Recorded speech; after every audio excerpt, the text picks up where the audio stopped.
What does the goddamn line say, Tony? Please do not use gendered language. Then what? I'll be arrested, put in airport jail? Well, you're going completely sideways, man. It's a big club, and you ain't in it. How dare you? Mr. Speaker, the President of the United States. I'm Chris Hansen with Dave on NBC. Jack Marius Tack Theratrix. Hi, I'm Spartacus. Jackson, Sacramento, he, him. Steven Seagal. Sex offender guard. I'm Keith Morris. This is Mumbai Gudafi. I'm Rick James, bitch. Sorting through the lies. The hijacker's passport was found blocks from the World Trade Center crash site, if you can believe that. We cannot track $2.3 trillion in transactions. And uncovering the centuries-long plan for world domination. Learning about Cuba, having some food. Let's talk about Chinese people. Have you ever been in a Turkish prison? Swangles and Fort Lauderdale? I have sent 6 of my Libyan missiles to blow up the Sears hardware department. Nothing could be more fun than jumping off a cliff with 2 German bisexuals. Oh, you English are so superior, aren't you? Thank you, comrade. And now, Macroaggressions. That's what assholes call it. With your host, Buddy, I don't know who you are, but you're about to get chlamydia. Charlie Robinson. Hey, Whitey, where's your hat? You want to drop the blame on Charlie and say it's all Charlie's fault. He was a retard. I get some goddamn diuretic.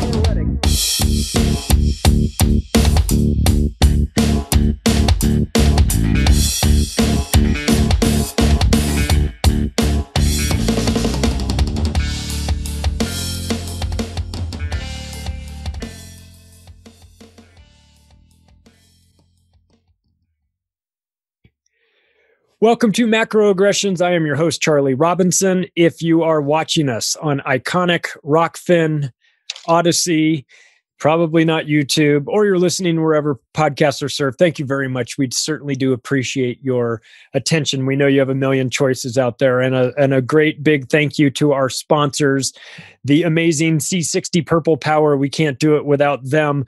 Ken Schwartz, the scientist behind this. He's an interesting fella. Came over to my house and we talked about aliens for like an hour. It was great. And he explained to me the process of how you make C60.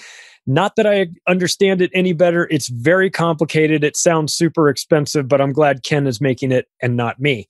If you are interested, C60 is a naturally occurring molecule comprised of 60 carbon atoms forming something that looks like a hollow soccer ball.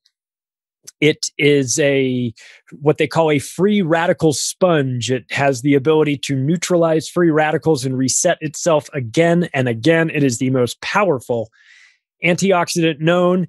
It's hundreds of times more powerful than anything out there. It may also help provide you cellular protection against many toxic environmental factors. It's definitely going to help maximize the efficiency of your cells in producing energy.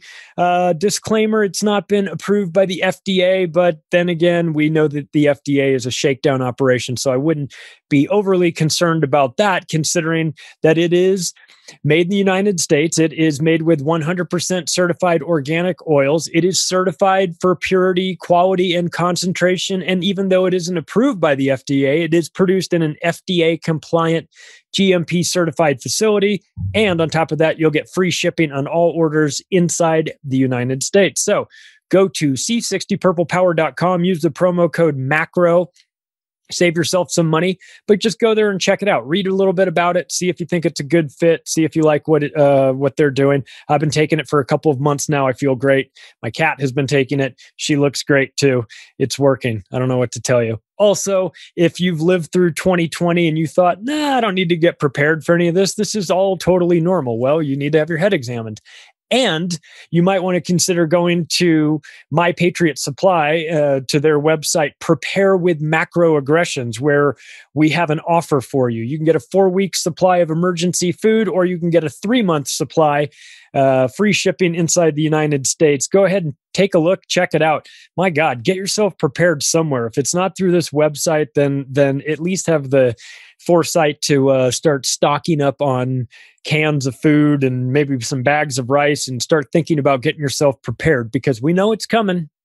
we know Uncle Klaus has told us that the supply chain disruptions are coming. So it's kind of up to us if we want to pretend like he doesn't know what he's talking about. I think he does. So anyway, now that we've got the business sorted out, we had an episode a couple of weeks ago with Ian Webster in Australia, and that was called The Nightmare at Nearcold. That was a story about Australian care homes and from the 1800s all the way through the 1970s. This one in particular, it was like a death camp. Kids were being sent there from Aboriginal kids from the United Kingdom were sent there, and also kids from just foreign countries, just blindly shipped off to these places that were run by nuns. And it wasn't until decades later that they uncovered what was actually happening there. And the reason why this kind of got on my radar was because I'd heard about the things that Kevin Annett had talked about what had been happening in Canada, in the Canadian schools and things like that. And so it's been fresh in my mind. So it's interesting that our guest is no stranger to the show. It's Darren Grimes, everybody, one half of Grimerica, joining us. How are you doing, Darren? Well, I'm pretty good. I think I'm the better half. I think you're the better half. Better half of Grimerica, yeah. As far as you know. Yeah, I think so. Yeah. Yeah. Well, the audience seems to normally side with Graham, but I don't let that get me down. And you shouldn't. They don't know what they're talking about. They will be made to understand. And I think it's interesting that you, as a Canadian, as an Indian, you have taken this work quite seriously. It's a serious topic. And you have a book out, A Canadian Shame, The Ongoing Legacy of the Indian Act and Residential Schools. And what interesting timing that you've come out with this and that we're going to talk about it, given that I've just been on this subject recently. It's disgusting. And I think that maybe people don't, maybe there's some part of people that don't want to really think about it because it's so disgusting. But I don't know that that's the best solution. I don't think that solves any of the problems. Growing up in Canada, was this sort of thing known, or are we getting this? We getting a look at what was happening behind the scenes about the same time you guys are getting this? No, well, I mean, some people knew, but lots of the Indians knew. I didn't know. I mean, most Canadians didn't know. I grew up off reserve, so it wasn't in any of our school programs or anything like that. We were just taught the very peaceful. We got along. The Americans went to war. We didn't. We had a good thing. Yeah. And everybody's happy. I mean, that's kind of what you learn in public school anyway. And I go to a public school that's very much, in the middle of Anishinaabe territory. So it's interesting where there's a ton of people wandering around that are the fallout from those institutions. Mm-hmm. Like the homelessness is high.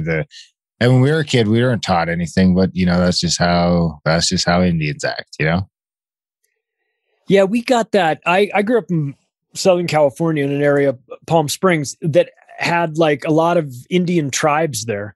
And I remember growing up with this family that it was the only exposure I ever had to Native Americans, as we call them.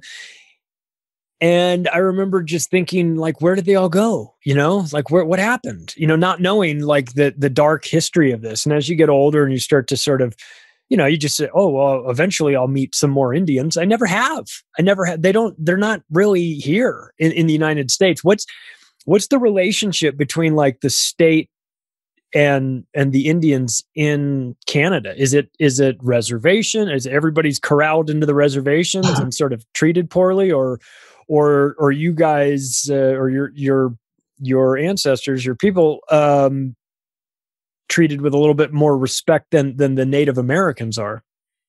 Well, it kind of depends on the thing. I mean, technically, I think the accepted term right now in Canada is indigenous.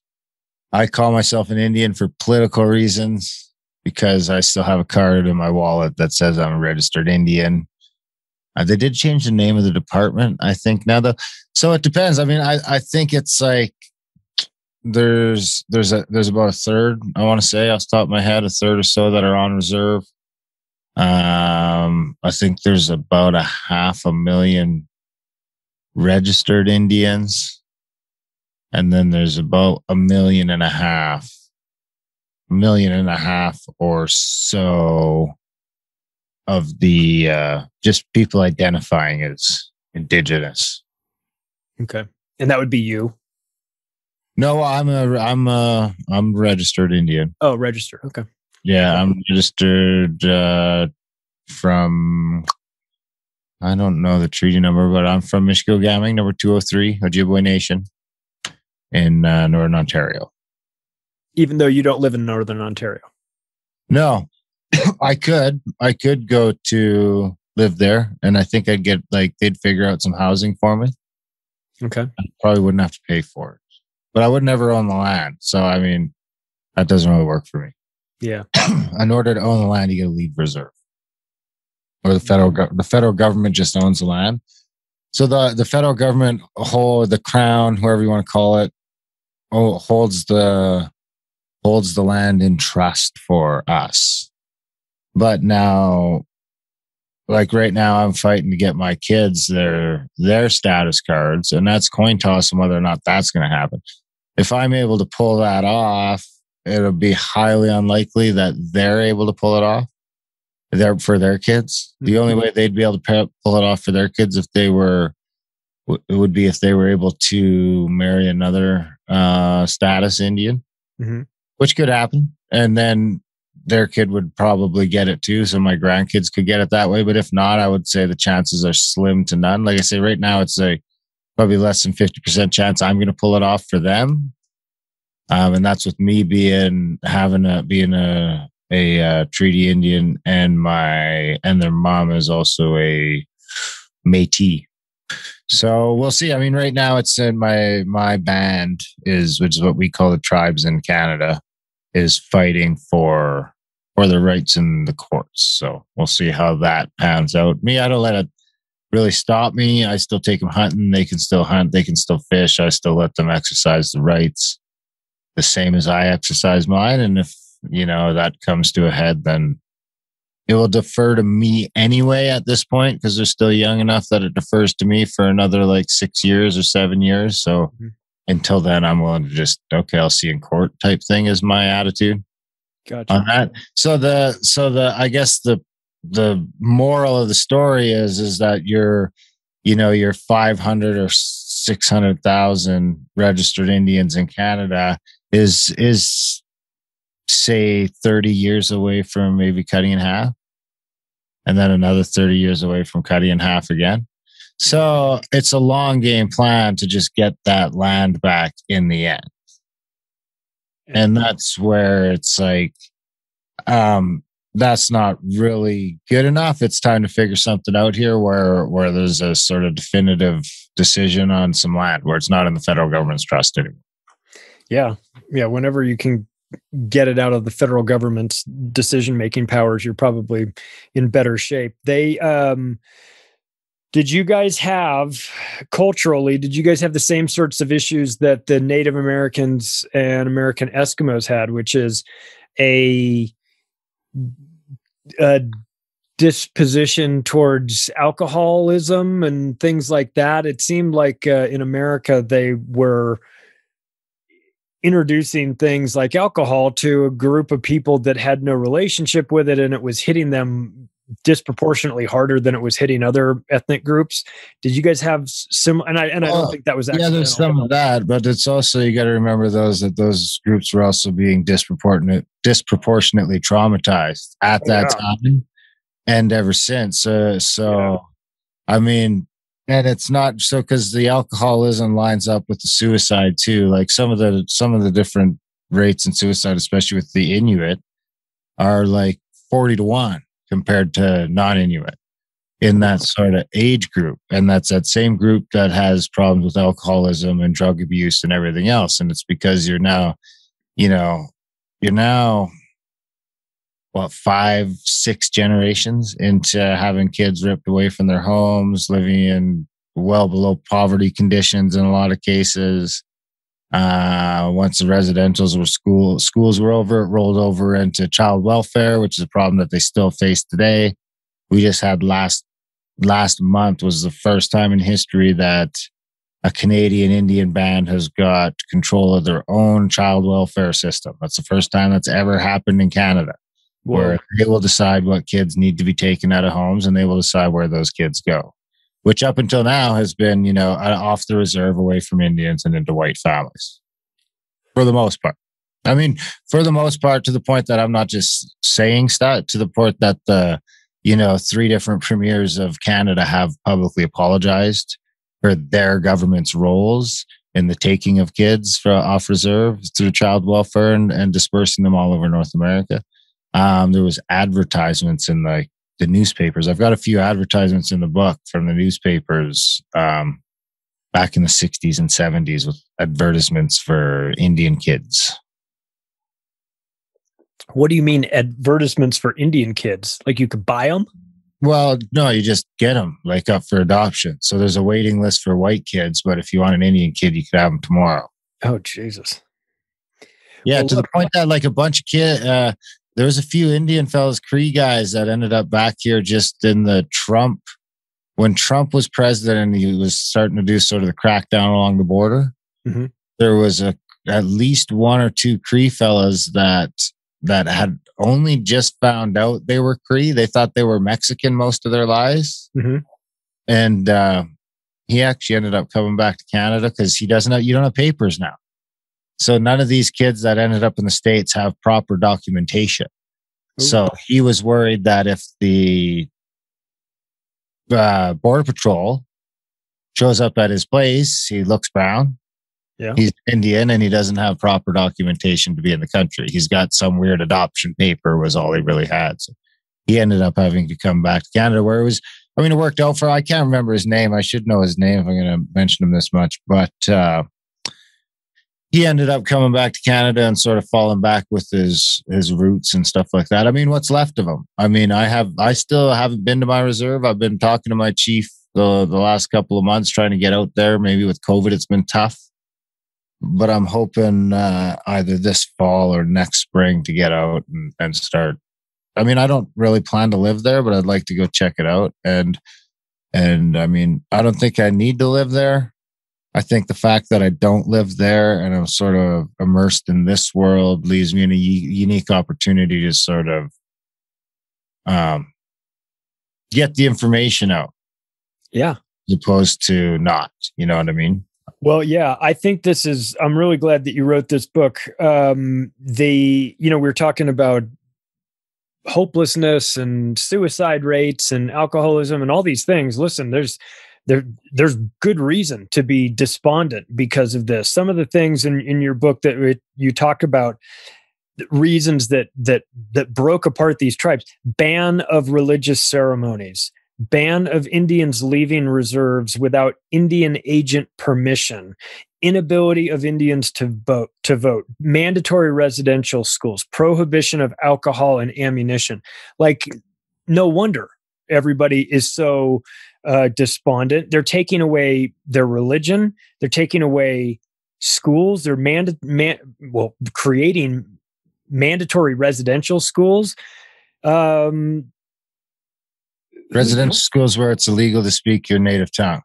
And that too. So this sounds, only the Crown could come up with something as psychotic as this, right? Well, it would seem to be a combination of the. Well, I mean, the British was involved, but when the Indian Act technically comes into play is under the Canadian government. So at that time, I mean, the Canadian government's still heavily in bed with the Crown. It's no longer the Dominion of Canada, though. Now it's become Canada. Okay. And and then the other problem is the church. A bunch of churches. The Anglican, the Catholic, the Presbyterian, the United. Mostly, now I don't have the stats in front of me. I could find them quick, but it was, mostly the Catholic and the Anglican, I want to say. I could find out. I'll look that up quick while we're talking. So the church is heavily involved. Yeah, the church ran the schools. So the schools were church run. And these the government paid for them and the church ran them. Okay. And these and when did this, give us a kind of a timeline. When did this sort of start? So that would probably be like in the early 1800s. You start seeing the Anglican and Methodists doing missionary schools. Okay. But it was still like only because, I mean, you got to remember there's also a bit of a desire from some communities or some families to start learning some of this stuff, because it's starting to become very clear that, that the way of life is going to change. Yeah. So you have some of this stuff where it's happening voluntarily in the early 1800s. By 1885, they become mandatory. 1884. Okay. So now you don't have a choice. Once you're 6, they come get you. They bang on the door. The Mounties will come. Whoever will come, they come take the kid away. And you go, if you have a brother or sister, you get sort of split up. And you get taken to these schools. It's insanity. Yeah. And then, I mean, some kids got to go home for the summer. Some kids don't. Some kids went to, like, say, work on a farm for the summer or something like that. But in a lot of cases, so now, I mean, these kids get taken at such an age that maybe by the time they go home a couple of years later, there's a ton of stories of kids that go home and they can't even speak the language anymore. Oh. So their parents don't speak English or French in some cases. Or if they do, it's very, very limited. And the kids can't speak their native tongue anymore. That's devious. So now, and then not only that, you've got nuns and other church folks sort of telling these kids that the shit their parents doing is pagan bullshit. If their parents are doing any sort of these potluck ceremonies or any powwows or anything like that, that's not okay. That's summoning demons. So these kids are just going back into their communities broken, isolated. I mean, that's the number one thing you hear in the stories, I would say, is when they get to the schools, they feel isolated. And I mean, that's even when you get into the generations where it was like maybe the kids wanted to go, or maybe the kids didn't want to go, but their parents did. Mm-hmm. That was, because they, there was instances of that. It took them a while to sort of figure out what was going on, and it wasn't all the schools. And then I think by the 70s, we took them back. Early 70s, we started taking them back. So those same schools would still run till 1996, but they would be run by Indians. Okay. Did things get better? Well, yeah. Yeah. There wasn't, I mean, it was I would say things started really getting better after World War II. Okay. By the mid to late 40s, definitely by the early 50s. You had a couple thousand indigenous people go serve in the war. Mm-hmm. So at that time, that's when you can't easily travel between reserves without a pass, stuff like that. So you've had these communities basically in isolation for 50 years, for a couple generations. And they finally got to talk to each other, maybe compare scenarios and chat a bit over when they were overseas. Mm-hmm. And then the interesting thing is then they'd come back and they wouldn't be allowed we have the Legion system in Canada, the Royal Canadian Legion, which is where all the veterans hang out. Mm-hmm. But Indians couldn't go there because you're not allowed to drink. They serve alcohol. But the other big thing that World War II did is it sort of woke people up to human rights. Yeah. Because of, the Holocaust, whatever happened there. Either way, it woke a lot of people up to human rights, which had people starting to look in their own back door. Yeah. Yeah. But it's still the 40s, 50s, 60s aren't great. I mean, it's not great now, to be perfectly honest. Yeah. Well, these residential schools where we start to find bodies piling up. 215 bodies at Kamloops Indian Residential School. That's the one that I think a lot of people have heard about recently. 109 bodies at Brandon Indian Residential School. 751 bodies at Maryville Indian Residential School. This is alarming, to say the least. What is happening here? Is this what sort of genocide is this? This is crazy. Well, I think in a lot of cases, those graves probably used to be marked. Okay. And for whatever reason, they're not now. Maybe they never were, but I think when the church moved out or whenever moved out or there was no upkeep, I don't know enough about what happened. And I think that, most of those kids probably died of tuberculosis. As early as 1907, Dr. Bryce was doing reports before 1907, really, about how the death rate in the residential schools was anywhere between 25 and 50%, about how they were putting after a sick kid died, they'd throw a not sick kid in the same bed with the same sheets. Everything else, once a kid got sick, they just sort of got crammed in the corner and left to die. You hear this in report after report after report after report. There's a bunch of studies that are quoted in the book about the death rate from tuberculosis being I think 5 to 7 times in the schools what it was on the reserve. Whoa. Which, because the thing at the time was that they would say, well, Indians just have a natural susceptibility to tuberculosis, which there seems to be some truth to. But it's still, magnitudes more than it was on the reserve where you're not living in cramped conditions and you're with your family and you're eating properly. I think at one time the budget for feeding those kids was 11 cents per day per kid. Jeez.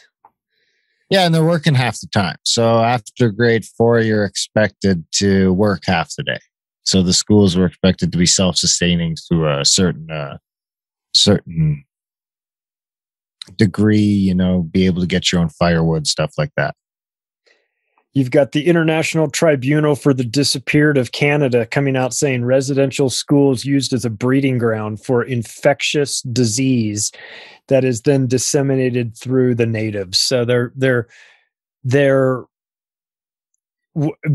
we think that they were using the residential schools as a breeding ground? Did they just say, oh, well, this is a good way to get rid of some of these kids? Or Kevin certainly does. Kevin certainly does. And in Kevin's defense, he's been saying they were going to find bodies for a long, long time. He's been looking for bodies for 20 years. Yeah. And now his concern now is that A, these bodies weren't supposed to get found. And B, that they're going to use this as an opportunity to find a couple of thousand graves and say that's the end of it.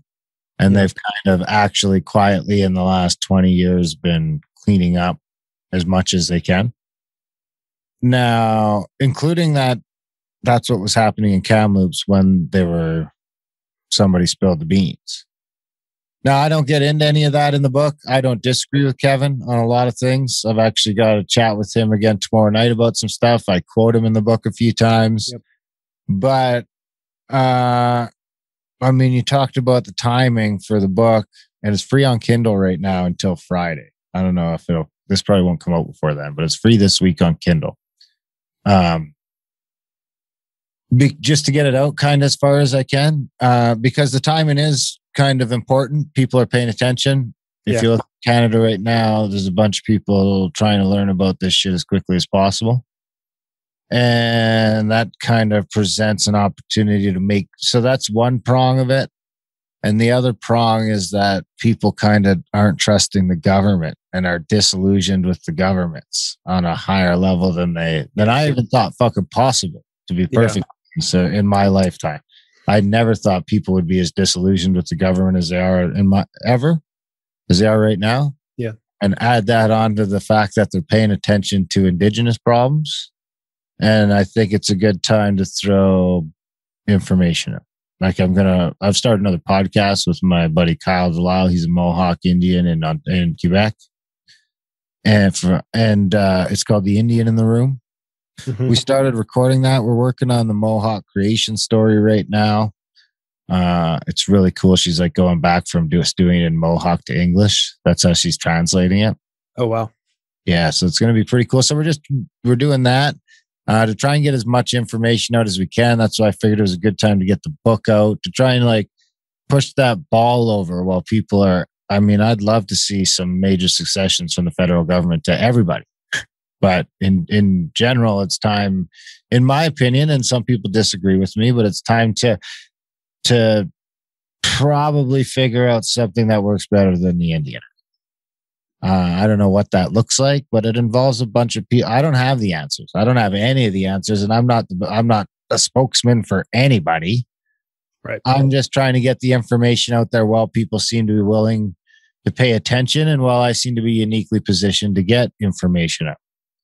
And it's important to me because, you know, my kids are going to grow up in this shit, and it's important to, you know, maybe we can push this ball over the finish line where we can see some real resolution, where we can see some real reconciliation, and where we can move forward in some capacity at least.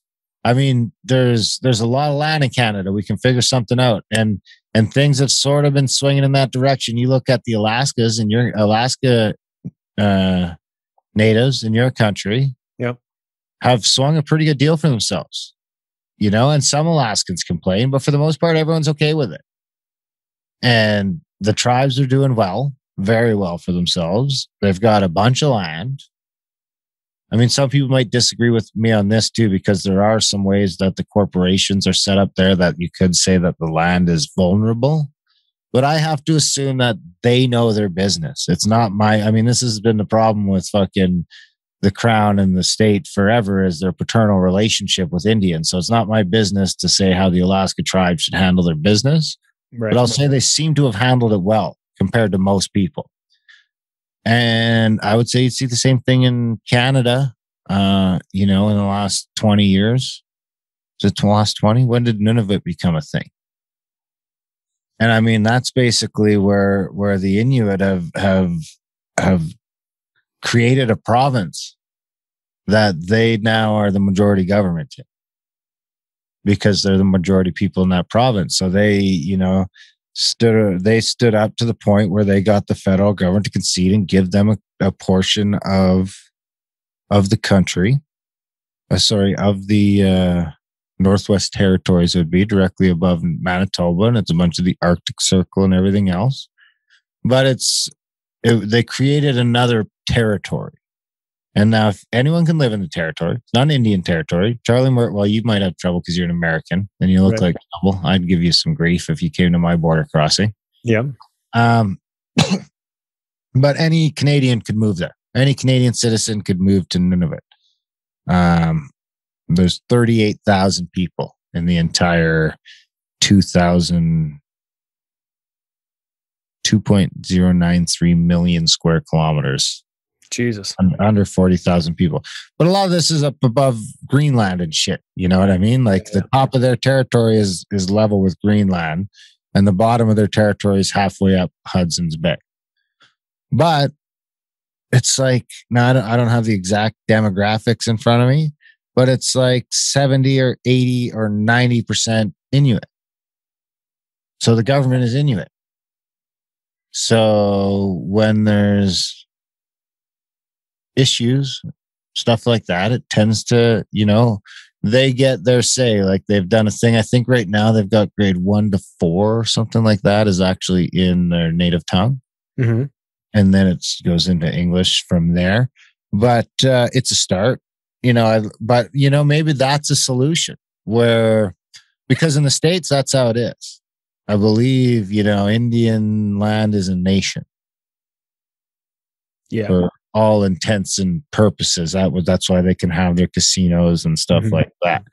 I don't know the ins and outs of the American system. I barely know. It's so fucking complex and convoluted and made to be that way that I don't know the ins and outs of anything, to be honest. But I'm trying to figure it out because it's important and I want to figure it out for the kids. But, maybe that's one way to do it. We've got these massive land masses in Canada, which honestly, I've been saying forever that I'd like to see just dissolve into smaller chunks. I'd like to see Canada break up into the provinces. Okay. And maybe further than that. So if we can have a Nunavut, maybe we can chop Ontario up into a couple smaller pieces. And, the portions of it that are majority indigenous are going to end up with majority indigenous governments, and the ones that aren't. And the ones that maybe will end up 50-50, it'll be more democratized though. So we won't have these things where you've got a bunch of Indian reserves up in the north of Ontario, and then you've got Southern Ontario that's, got fucking 20 million people within fucking 20 minutes of Toronto. You know what I mean? Where they're never going to get anywhere. And in Winnipeg, you got the same thing. Now you're going to have a closer ratio in Winnipeg, but now you got the giant city where 3 out of every 4 people that live in Manitoba live in this city. So, it's hard to get things done. So, but maybe that's a way to do it, that everybody can sort of win. I mean, again, I would argue that's, in some ways it'd be making it more convoluted, but it gets us down into smaller pieces anyway, which I think is better for fucking everybody involved. We've got some people we'll be willing to give you if you'd like them. Like, we can clear out large percentages of our major cities and we can just ship them somewhere far away. We don't need people. But I mean, that might be a way to do it. Take the provinces and split them up into smaller chunks where you got more territories. And you could try and split them up so that some of those territories are split up more to serve, so that the governments will be more representative of the cultures in that area. I mean, right now, I think there's like 1 or 2 Indians in the entire Parliament of Canada. Whoa, well, I mean, if you guys have underrepresentation, but even now, I think after what we've gone through with COVID and everything, a lot of just traditional, let's just call them white people, feel unrepresented as well. It feels like the insane people are in charge of all of this. But you mentioned your book coming out at like a good time. I think it is a good time because over the last year, with people being kind of forced into their homes against their will in some cases, most cases, it made them think, well, this is like a form of house arrest. I can't even leave my neighborhood. This is kind of like being on a reservation. And then it makes them think, well, I don't like how this feels right now. And I've got Netflix and, central heat, I wonder how this makes. Well, look how much everyone gets upset when they start talking about just hinting at maybe the state owns your kids. Yeah. Oh yeah, exactly. Yeah, it's obviously not anywhere near the same of what the So I think that's kind of the other point, that reason there's good timing, because I mean, we're at a unique point where everybody's going to be the Indian right away. Yeah. Where you really feel like what it might be like. Papers to get out of the country. And we're going to start segregating by vaccinated or not vaccinated. Mm-hmm. Or we're just, and it's not a good idea to trust the fucking state. I'm telling you. I mean, You can ask any fucking indigenous person in Canada where fucking trusting the federal government has got them. Or, you could just take a look at the original treaties and tell me how the fuck that worked out. Yeah, and same in the United States too. It's like, this doesn't work well when you put the American government, any government really, but in my case, the American government in charge of your camps. You wind up with what you get now, which is high tendencies of alcoholism, suicide, and despondent. Just a culture of sadness. And then the only thing, Americans will look, they'll say, well, can't we just stick a casino there? And it's like, God, like, really, is that the only thing that we think of when we think of Native Americans is, can I put a casino there? I mean, it's crazy and disrespectful, but yet I have seen some of the tribes that are local where I grew up in Southern California, they actually did go ahead and take the casino options, and they've become incredibly wealthy because of that. And then have taken that wealth and used it to try and help their people. So not only that, I mean, there's a bunch of those tribes that are buying up land like crazy, which was what I would argue is the fucking best thing to do. Yeah. Is to buy up land, because now, you know, you're just, even if you have to pay tax on that land, you're just, I mean, honestly, because at the end of the day, that's, I think, how we get it back. If we can get some sort of settlement where maybe we get some of the reserve land, which, I mean, let's be honest, are 10% of what they were supposed to be, what the original treaties said they were going to be. But, you know, and maybe that's how it's got to be negotiated. I won't be at that negotiation, I don't think. I can almost guarantee I won't be. I shouldn't be. I don't belong there. I've got no place there.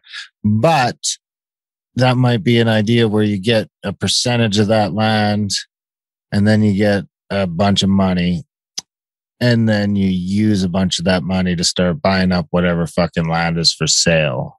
Yeah. Because the money's just going to get burned up otherwise, but the land will always sort of be there. Yeah. But again, that would be sort of a bi-nation decision, which is how it should be, which is probably, you know, why I sort of lean towards that's how. There's too many fucking people and we're too spread out to be running this sort of shit. You know, I come from a culture that's more of a few thousand people, comprised of a couple of dozen bands that are only meeting up a few times a year. Well, let me ask you this. Is there a strategy, or is there an opportunity? Would it be smarter for all of the tribes to come together collectively? There is a collective. There is a couple of movements in Canada that are collective, but it's got to be looser than the affiliation that, say, the federal government has over Canada. You know what I mean? You're going to have a hard time getting, you know, it's like, there is a couple of different acronyms. I don't have them in front of me, but there is a couple of different networks of the bands of Canada sort of congregating or using it for common good, common movement, common push, common pressure. Yeah. But at the same time, you're talking about over 600 very different and distinct cultures and backgrounds, and it's very much less homogenized. It's you know? Yeah. I just wondered if maybe like everyone temporarily could sort of come together and leverage. Well, that's what they seem to be trying to do now. And right now it's probably at as much of a fever pitch as I've ever seen it.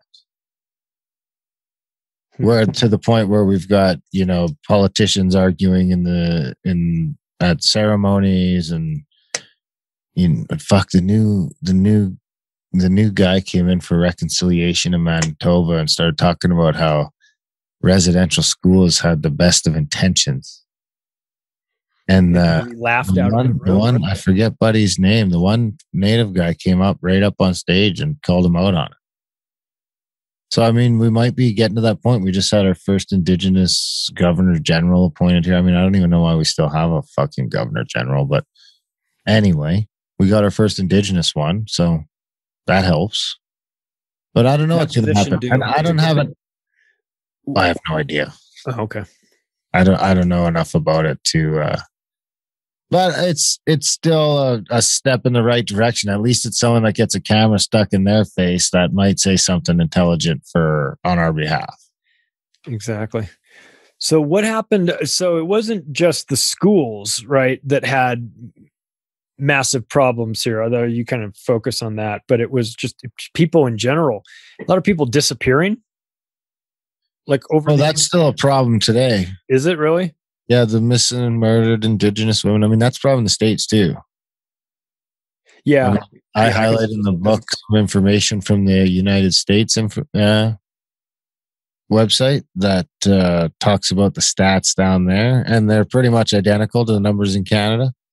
I'm just going to scroll to them because I haven't done this enough to know them off heart yet. But I mean, in Canada, we've had the problem of the missing and murdered indigenous women. We've also had the problem with Starlight Tours, which was a national inquiry into where drunk natives were being dropped off on the outskirts of town and sub-zero temperatures and subsequently freezing to death. So if we look, I'll pull up the American numbers here from nativewomenswilderness.org. Indigenous women are murdered at 10 times the rate, higher than all other ethnicities. Murder is the third leading cause of death for Indigenous women as of the CDC. More than 4 to 5 Indigenous women have experienced violence. More than half of Indigenous women, 56%, have experienced sexual violence. More than half of Indigenous women have been physically abused by their intimate partners. Less than half of Indigenous women have been stalked in their lifetime, only 48%. Indigenous women are 1.7 times more likely to experience violence, two more times more likely to be raped, and 3 times more likely to be murdered than non-Indigenous Anglo-American women. And in Canada, the numbers are pretty much identical. That's sort of why I highlighted. I mean, we've got the Highway of Tears in Canada where women have been just disappearing en masse. We had I don't know if people remember, but we had the serial killer in Canada that they found dozens of Indigenous women's bodies at the pig farm in Port Coquitlam. Ooh. What is this story that we've heard? I don't know, is it a rumor? Is it a real story about the Queen and Prince Philip showing up at a residential school in the 60s and disappearing with some kids? Is that true? I don't know. I'm talking to Kevin tomorrow. I could ask him. I don't know. And for the sake of the book, I really tried to stick to stuff that was like provable. Yeah. And citable. The one thing that I'm super proud of in the book is the bibliography. I don't know if I sent you the full copy with the bibliography or not, but I mean, the book is short. It's got dozens and dozens and dozens of footnotes in it, plus another 50 points or so in the bibliography, all the speeches, all the legislation, right back to like argument sessions and debate sessions in the like 1880 fucking House of Parliaments. Anything that I could track down, I did. Or Natasha did. Shout out to Natasha who helped me with a ton of the sourcing. But it's impeccably sourced. Yeah. And anything that couldn't be proven. I mean, like I said, there's a few things in the Starlight Tours that are alleged. Anything that's alleged, I pointed to alleged. There was also a national inquiry that found them guilty and fired them. So I linked that in there as well. And I tried to keep it just like that. So to keep it very much like an encyclopedia that you can read something in here and you can say it to your friend and you don't have to worry about them saying, no, because that's not going to help. That's really not going to help. And there's a couple good books in Canada out already, honestly. But they're kind of overwhelming. So I kind of wanted to keep it underwhelming. Right. In a good way, where it's only, it's less than 200 pages. It's very to the point. Yes. And impactful, I believe. So yeah, I've got it open here too. The document you sent me. Yeah, it's you get right to it. There's no once upon a time. It's just boom. You're right in. And the information that you brought in, these good Lord, there's so much in here. The excerpts from Apology for Residential Schools from the 22nd Prime Minister of Canada, Stephen Harper, on 2008. You mentioned that there are 3 different. Well, so there's a few apologies. There's 2000. There's a bunch of churches. The churches actually, a bunch of the churches started the ways. I don't have those in front of me, but I think it was as early as the late 80s or early 90s. A couple of churches apologized. Maybe the Anglican, maybe another one. The Catholic Church still hasn't apologized. The federal government apologized in 2008. Stephen Harper apologized. for residential schools specifically, didn't mention one other thing, didn't mention trees or 60 scoop or anything else, very specifically around residential schools. They did start the commission there. Not a ton happened. I mean, you could argue, I would say probably successfully, that Kevin Annett had a lot to do with that apology and the pressure that he was putting on behind the scenes. The fact that he's been sort of ripped apart publicly as he has, I think lends more credence to his allegations. And the fact that they just found a bunch of graves where he said they were going to find a bunch of graves. That helps for your credibility. Of course, it's one of those things you'd love to be wrong about. But. So yeah, the Catholic Church has yet to apologize. The Pope has expressed sorrow. My thought is it's not technically, I'm stealing this from Thomas King, but I think that the Catholic Church is worried about, because they're so heavily implicated in it, I think they might be worried that a public apology could open up the door for liability. Yeah. And maybe financial retribution, which could be hard the way that the Catholic Church, I mean, they're kind of set up to be insulated from that in a lot of ways, where the money kind of goes all the way up to the Vatican, but it's hard to get it back down. It's hard to get any responsibility up that way. The way they're sort of set up structurally.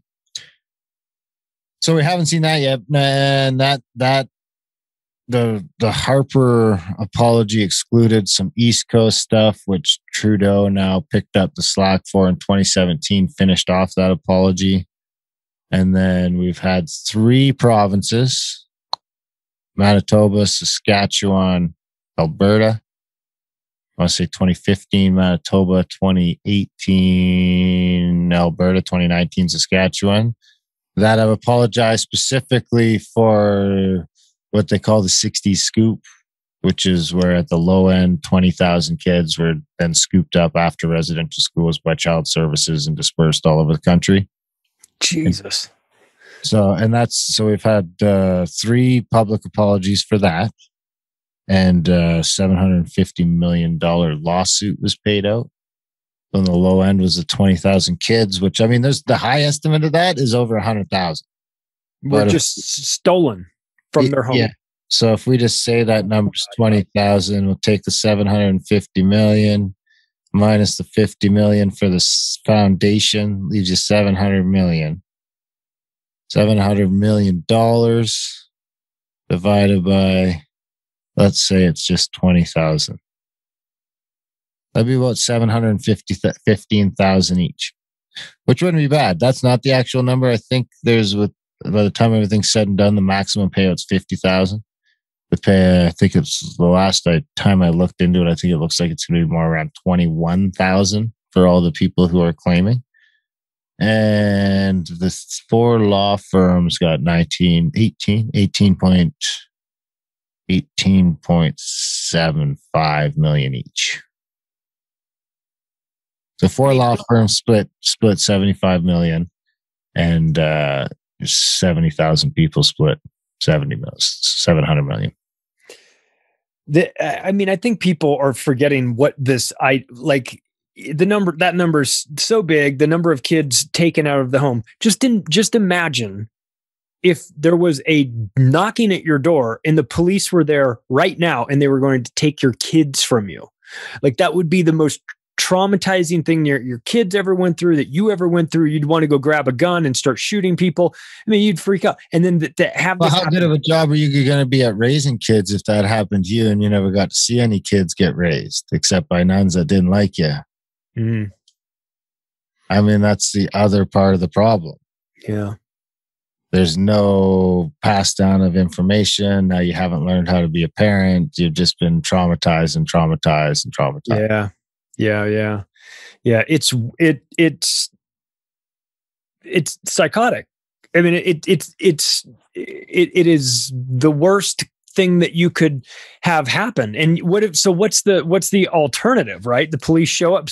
So they either take your kids and put them in a home, and you might get to see them during the summer, or you might get to see them when they get to a certain age. Or the alternative is what? They just take the kids? Yes, that's right. Okay. This is not good. This is not good. And this is happening, the residential schools are going to say ended in the 60s or whatever. The mandatory attendance ended in the early 70s. But like the numbers I'm pulling up on suicide are from 2018 reports. And the numbers the numbers I'm using for in the book for child welfare, which is I think 8-1. I should navigate there quick before I say that. But the numbers for child welfare in Canada are still, I think, 8-1, I want to say. 8-1 as of 2016. So as of 2016 census, 52% of the children in foster care in Canada between 0 and 14 are Indigenous. 52%. 52%, and they only represent 7.7% of the population. Whoa. So it's a problem, and that's in 2016. And I would dare to say that this hasn't got a whole lot better by 2020. And there's a problem. I mean, there could well be a good reason for a lot of those kids to be taken out. But there's a responsibility to the culture, to the people, and to the kids to try and make this right as opposed to continuing to just rip it apart. And the government's not going to do that. I mean, the only way that's going to happen is if, people like us, because I mean, I have no problem with any white people or anything. And here's the other thing. In Canada, especially, no one's coming for your land. 88.9% of all the land in Canada is owned by the government. Whoa. They're federal or provincial. 88.9%, only 11% is privately owned, and over half of that is owned by major corporations, not private citizens. Oh my God. Yeah, so there's tons of fucking room. Of course, that number would include all the Indian land, which is not owned by Indians. So it's good to get that idea out of your head right away that the Indians already have this land. They don't have any land. They got some land they can borrow. They can never own. That means you don't know how secure it is for your kids. I don't know. For my grandkids, I want a fucking farm that I can pass down, and pass down and pass down. So that doesn't exist in Canada right now unless you leave the reserve and go buy your own land. Jesus. And that's in 2021. So I think, we got to just figure out a way to how we're going to fix that and hold the government accountable together instead of, because the government's going to try and make it so that the Indigenous in Canada just start pointing fingers at non-Indigenous and vice versa. And that's not going to solve any of the problems. We just need to pass the talking stick around and keep talking about shit. And sometimes it'll be easy and sometimes it'll be harder. And, but eventually you'll get to some sort of solution, which I have no idea. Like I say, I'm not qualified to decide what that might look like. I mean, I know what Kevin wants to do. Kevin wants to burn it all down and start with a new republic, which I fucking can't say is the worst idea in the world. It's not going to win you a lot of sympathy votes. No. So we probably got to meet someplace in the middle. Burn it halfway down. Yeah, or take the power back, because I mean, here's the thing. I don't think the average Canadian is fucking thrilled either with the way things have turned out. No, if ever there was a time for change, now would be the time. You've got all these leaders doing the exact opposite thing that you would want. I mean, we see in the States, we see the COVID response, but we think it's bad where we are. We see that it's way worse in Australia, and it's maybe just as bad. Well, maybe not as bad, but damn close in Canada in some areas. At least what we're seeing, going after pastors and arresting kids for skating on lakes and all these things that we've seen that we just go, this is authoritarian shitheadism. And the Canadians, in our minds, the Canadians are very polite and nice people. And we feel like, I can't believe that they're sitting around just tolerating this. And So maybe if ever there was a chance for a big, major sweeping change, it would be now, because there's so many people that are unhappy with the current behavior of the government, not just in Canada, really, but around the world. It highlights the atrocities of government and institutions. Yes. At a time when people seem to be trusting them a little more than they should. So I think it's a good idea to highlight some of that. And yeah, like I say, maybe it can push back on some of that. And, you know, we had a way of life here that I'm not that close to. I mean, I'm trying to get back to it, but, you know, I hunt my own meat. That's about as close as I get to my original culture, but I'm trying to learn as much as I can and as quickly as I can, so that I can pass it down to my kids and try and hook that chain back together.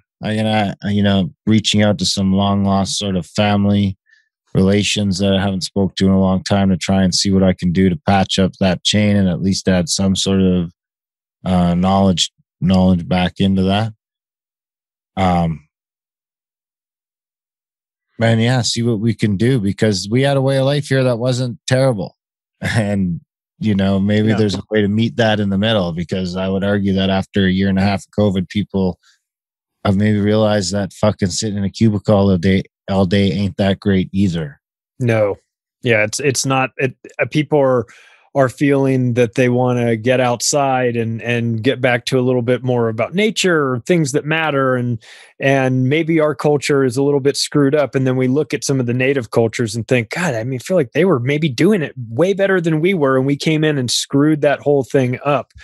The book is called A Canadian Shame, The Ongoing Legacy of the Indian Act and Residential Schools. What's the best place for people to get it? When this goes out, it's going to be past your little free time on Amazon, but it'll... Oh, that's all right. I did change the title to A Canadian Shame, The Indian Act and Residential Schools.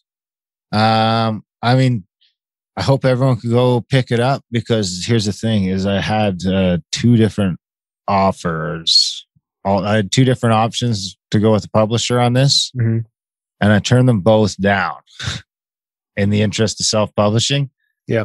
Mostly because I was looking at waiting another year at a minimum, and I'm not good at waiting. So I just did it on my own through our own sort of publishing company that we use for audiobooks and stuff like that, Adult Brain. But the book is A Canadian Shame, The Indian Act and Residential Schools. It's on Amazon.ca.com, everywhere Amazon is. If you go to acanadianshame.ca, if you hate Amazon, scroll to the bottom of acanadianshame.ca, and there's a contact form there to email and get yourself a signed copy. Or if you don't want a signed copy, you can just get a copy directly from me. It costs a little more because I'm not Amazon, but you won't have to go through Amazon. And I will ship it to you directly, and I can fill it out for you. It's about $8 more to go through me directly, but it is an option. acanadianshame.ca. You can go there, and that'll either get you to the Amazon page you need to get to, or it'll get you to the contact form to get a hold of me. And the publishing company's Adult Brain. If you want to check out adultbrain.ca, the audiobook should be out. I would say I'm hoping it'll be out maybe even before the weekend. Oh, wow. Canadian Shame. As narrated by Graham Dunlop. If not, it will definitely be out by Tuesday. So you'll have the audiobook available for that as well. And we've done a ton of other audiobooks you can check out. We've done Secret Teachings of All Ages, Manly P. Hall. Cool. Got that out on audio. We got the Secret Doctrine 1 and 2, Hamlet's Mill, the Unabomber Manifesto, a whole bunch. Ooh, I want that one. I got to get the Unabomber Manifesto. Yeah, if you head to adultbrain.ca, all the titles are there. You click on the take. The other thing you can do is you just head to Audible, and if you type in Grimerica, all of our books will come up. But now that Audible started doing the podcast thing, it kind of convolutes it with all the podcasts. Oh, what you might want to do is just type in Graham Dunlop, and all the books. Dunlop's narrated like 16 books now. Really? Oh yeah, dude's turning into an Audible superstar. That's funny. It is. He's got a real knack for it. He's really come a long ways. That's great. And what about Grimerica? What's the best place for people to find you? Grimerica.ca has the new website. That'll get you to the event page, to the apparel page, to the Grimerica Outlawed page. You can get everywhere from Grimerica.ca. But yeah, if you guys can buy the book, share the book, review the book, rate the book. I have zero marketing budget and I turned down publisher like a fucking idiot. So hopefully I'm hoping all that this community can help pick up that slack and make me not regret that. I think the self-publishing is the way to go. I've done it with my books. I talked to a publisher about it and he was asking me the difference, how much are you going to make if you do it with Amazon? I told him, per book, and he said, I can't compete with that. You're better off going a different route than me. So these publishers are getting kind of beaten down. So the self-publishing route is now an option. I think that's probably, you guys will probably find it's a damn good one too. Here's hoping. Yeah, this is my first one. If it does well, I'm going to do a volume 2. There's a couple things I didn't get to in this that I'd like to sort of address. I could see it becoming 3 or 4 volumes in the end. Well, people, you heard the man. Go out there and get your books. That's Darren Grimes from Grimerica. He's you know who he is. He's been on the show. We've been on his show. It's one big happy family. Please take the additional step of supporting our author friends here. They need our help. Buy the book for yourself. Buy it for somebody in your family that maybe you think it will have an interest in this, and send it to them. Darren, you are the best as usual. You are the better half of Grimerica. Don't tell Graham I said that. And for anyone that is interested, please take the additional step of sharing this show with the general public, because we can't count on the algorithms to do that. Thanks, everybody. Take care. Have a great time. We'll talk to you soon.